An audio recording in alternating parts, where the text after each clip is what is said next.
Why is it that we start each year with such bold intention, only to find ourselves back at square one just weeks later? You download the meditation app, you buy the running shoes, you set up the perfectly organized planner, and yet 3 weeks later, you're right back where you started. The app sits unused, the shoes barely scuffed, the planner abandoned after page 7. It's not just you. The cycle of motivation and abandonment is something we all face. We all know what we should be doing, but knowing and doing are worlds apart. Think about it. How many times have you tried to build a new habit? How many times have you felt that initial surge of motivation, only to watch it slowly fade away like morning mist? The truth is, when it comes to habit formation, we've been taught all wrong. We've been told that discipline and willpower are the keys to success, that if we just try harder, want it more, or shame ourselves enough, we'll finally stick to our plans. But that approach is failing you, and it's not because you're weak or lazy or incapable. It's because the system itself is broken. The traditional approach to habit building is like trying to climb a mountain without a map.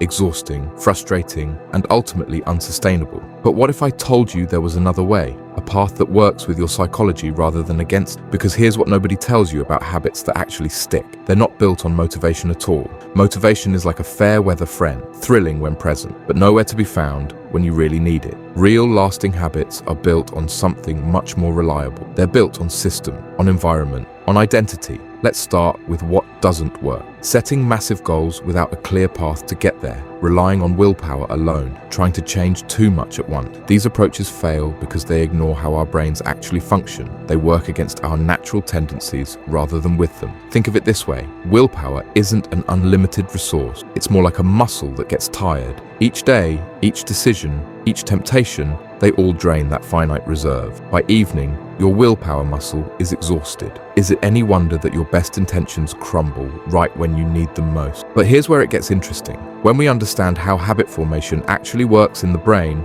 everything changes. We can work with our psychology instead of fighting against it. Let me introduce you to the habit loop. Cue, craving, response, reward. Every habit you have, good or bad, follows this pattern. The cue triggers a craving, which motivates a response, which provides a reward, which satisfies the craving, and ultimately becomes associated with the cue. This loop is the backbone of every habit, and understanding it gives you tremendous power. Because when you can identify each component of your habit loops, you can intervene at any point. You can reshape them, redirect them, transform them. Let's break this down into practical steps. First, make it obvious. The cue is what triggers your habit, and many of our cues are invisible to us. They're so embedded in our environment that we don't even notice them. To build a new habit, you need to make its cue unmissable. Want to read more? Place a book on your pillow each morning. Want to exercise? Set out your workout clothes the night before. Want to eat healthier? Pre-prepare meals and place them at eye level in your fridge. Environmental design is not cheating. It's strategy. It's working with your brain instead of against it. Second, make it attractive. We're driven by the anticipation of reward, not the reward itself. This is why the chocolate bar calls to you from the pantry. It's not the taste, it's the anticipated pleasure that drives your behavior. To build habits that stick, you need to make them attractive. Pair something you want to do with something you need to do. Listen to your favorite podcast only while exercising. Enjoy your favorite coffee only after completing your morning writing. This is called temptation bundling, and it's enormously effective. Third, make it easy. Humans are fundamentally lazy. We follow the path of least resistance. This isn't a character flaw, it's energy conservation, and it's deeply wired into our biology. So rather than fighting this tendency, use it. Reduce friction for habits you want and increase friction for habits you don't. Want to practice guitar? Keep it on a stand in your living room, not packed away in a closet. Want to check social media less? Delete the apps and only access them through a browser. The path of least resistance will become the path you actually take. Think about it. How many times have you abandoned a new habit,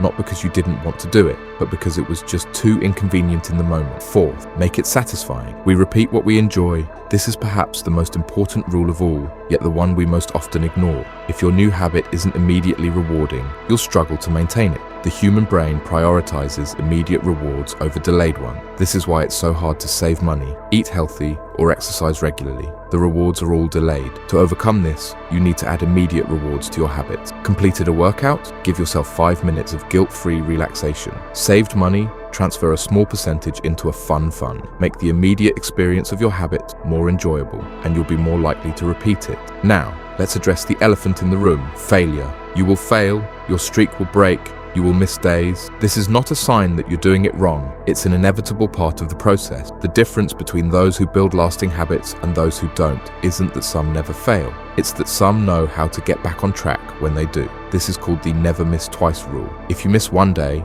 that's an accident. Miss 2 in a row, and you're forming a new habit, the habit of not doing the thing you intended. When you inevitably slip up, don't let it become a landslide. Get back on track immediately. Not tomorrow, not next week, not on Monday, or the first of the month, or the new year. Now, the next possible opportunity. Because here's what I've learned about habit formation after years of studying it. Habits are not about achieving perfection. They're about establishing a new normal, a slightly better baseline than before. And this leads me to what might be the most important insight of all. The true purpose of habits isn't the behavior itself. It's who that behavior helps you become. Every action you take is a vote for the type of person you want to be. Want to be a reader? Each page you read is a vote for that identity. Want to be healthy? Each workout, each nutritious meal is a vote for that self-image. Over time, these votes accumulate and your identity shifts. You don't just do the thing, you become the kind of person who does the thing. And once your identity changes, the behavior becomes natural. You're no longer fighting against yourself. You're simply acting in alignment with who you believe yourself to be. This is why the most effective habit changes begin with identity. Not, I want to run a marathon, but I want to become a runner.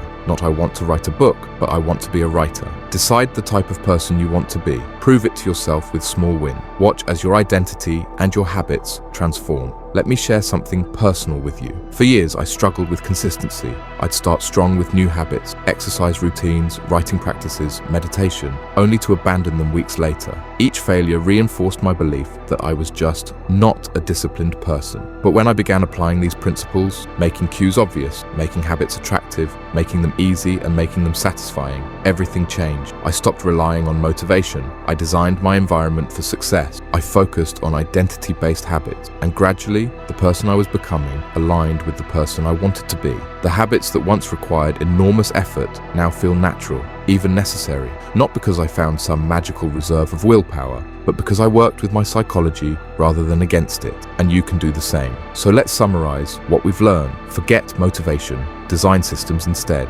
Make the cue obvious. Make the habit attractive. Make it easy. Make it satisfying. Never miss twice. Focus on identity, not outcome. These principles aren't just theories. They're backed by decades of psychological research. They work because they align with how our brains actually function, not how we wish they would. And here's one final thought to consider. Habits are the compound interest of self-improvement. Just as money multiplies through compound interest, the effects of your habits multiply as you repeat them. They seem to make little difference on any given day, yet the impact they deliver over months and years can be enormous. It's only when looking back 2, 5, or 10 years later that the value of good habits and the cost of bad ones becomes strikingly apparent. This is why small habits make a big difference. It's not about making radical changes overnight. It's about the patient accumulation of small improvements. So start small, ridiculously small. A 2-minute meditation, a single push-up, 1 paragraph written. Because a habit must be established before it can be improved. It must become a standard part of your life before you can worry about optimizing. Walk before you run, crawl before you walk.